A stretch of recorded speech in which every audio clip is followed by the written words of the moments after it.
Sunday morning, magtatapos na naman ang weekend. Tara, biyahe tayo. Let's go. Ito nga pala yung unang pasahero natin na sila ate.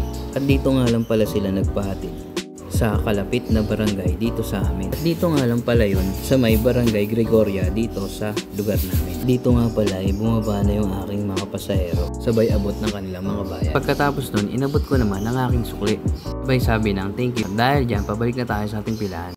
At ito naman yung aking pangalawang pasahero. At tinalong pala nila ako kung magkano yung hatid sa gasoline station nila Tagpi, malapit sa Uncles dyan. 50 lang po. Sabay sumakay na sila ate at nagpahatid sa akin. Dito madadaanan namin yung maliit na tulay papuntang SM San Pedro. Dito lang yan, malapit lang yan sa amin. At dito pababa na yung aking pasahero. At dito iba na naman ang ating pasahero.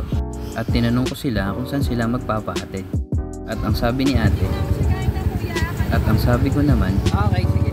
Dito na ako daan sa Shikay. Yung Shikay nang sinasabi nga pala ni ate, yun nga pala yung private school dito sa may lugar namin. Dito sa may Birata. Pababa na nga rin pala yung pasahero ko dyan. Napatingin pa nga si ate sabay abot ng bayan. Pagkatapos kong suklihan, pabalik na rin ako sa pilahan. At bumuhos na pala yung ulan dyan. At ang ating pang-apat na pasahero ay si Mother.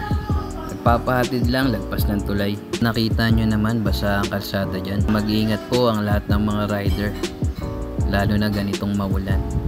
Ride safe sa inyo mga kabiyahe. At naibaba ko na nga pala si Mother. Thank you po.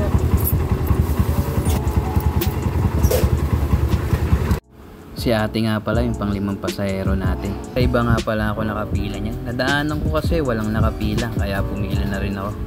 Eh sakto naman, malapit lang pala si ate.